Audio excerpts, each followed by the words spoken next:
الذین ينفقون اموالہم فی سبیل اللہ، بس اتنا اللہ چاہ رہا ہے کہ وہ جو انفاق کرتے ہیں، خرچ کرتے ہیں اپنے اموال کو فی سبیل اللہ، اللہ کی راہ میں۔ سبیل اللہ کا معنی بار بار عرض کر چکے ہیں کہ اس کا معنی صرف جہاد نہیں ہے، یہ ایک قسم کی نفسیاتی کیفیت قائم ہو گئی تھی تاریخ میں، جس کی وجہ سے بہت سارے مفسرین نے بھی اپنا اس کا ترجمہ اور تفسیر اس رنگ میں کیا ہے کہ جہاد کے لیے، حالانکہ دین کے اس میں جہاد جہاد سے مراد قرآن میں تو لفظ جہاد سے مراد جنگ ہے ہی نہیں، جنگ ایک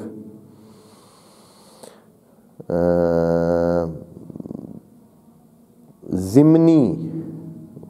چیز ہے، یعنی ضرورت کے مطابق ہے کہ اگر ضرورت پیش آتی ہے، اور اس میں بھی زیادہ تر دفاعی انداز میں جو جنگ ہے، وَإِلَّا خود جنگ کر کے دین کو پھیلانا تو کسی صورت میں مد نظر ہے ہی نہیں۔ تمام انبیاء کی زندگی ہے، کسی نبی کو یہ نہیں کہا ہے کہ آپ فوجیں تیار کریں، آپ لشکر تیار کریں، آپ یہ کریں وہ کریں، تاکہ آپ نے جنگیں کرنی ہیں اور آپ نے یہ فتح کرنا ہے اور وہ فتح کرنا ہے۔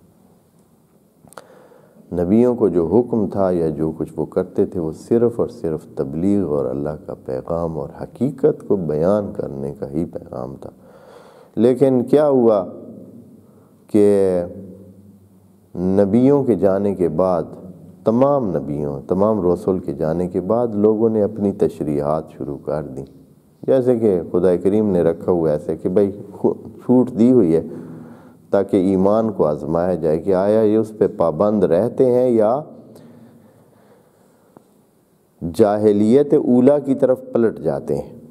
قرآن نے جو الفاظ استعمال کیے ہیں وہ جاہلیت اولیٰ کے ہیں، یعنی پہلے کی طرح جاہل بن جاتے ہیں۔ یعنی نبی رسول آئے ہیں آپ کے درمیان، انہوں نے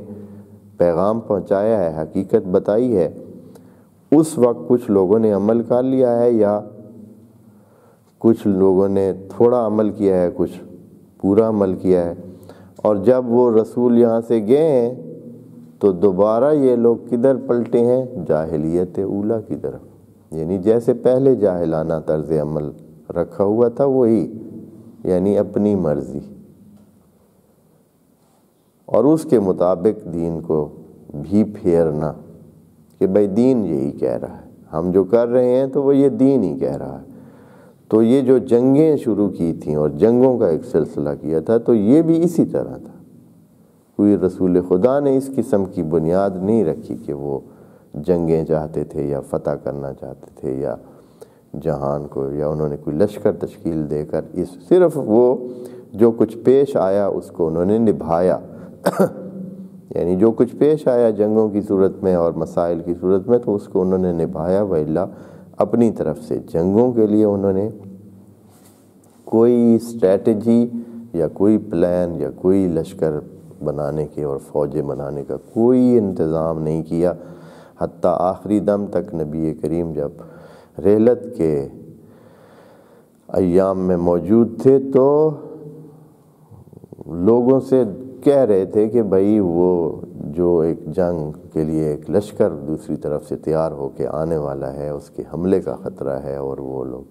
تو اس کے لیے آپ تیار ہو جائیں، لیکن اپنے لوگوں میں سے کوئی تیار ہونے کے لیے بھی نہیں راضی تھا۔ اسامہ بن زید جو ہے لشکر کے جرنیل رسول خدا کی طرف سے، وہ شہر کے باہر پڑاؤ انہوں نے ڈالا ہوا تھا، رسول خدا ان کو کہہ رہے تھے کہ آپ جائیں لشکر کے ساتھ ملحق ہو جائیں اور کوئی تیاری کریں،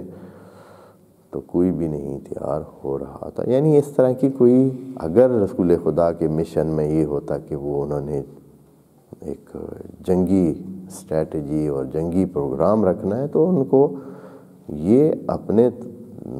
اس میں ایک لشکر جیسے کہ باقی ممالک کی فوجیں تھیں، باقی ممالک کا ایک نظام تھا، لیکن اسلام کے اس میں کوئی نظام نہیں تھا. وہی جیسے کہ عارضی تیاری ہوتی ہے، بھائی پیش آ گئی ہے تو اب نبھانا ہے، جو جو جنگ کر سکتے ہیں، جو جو تیار ہیں وہ آ جائیں. اس طرح ہوتا تھا، کوئی باقاعدہ نظام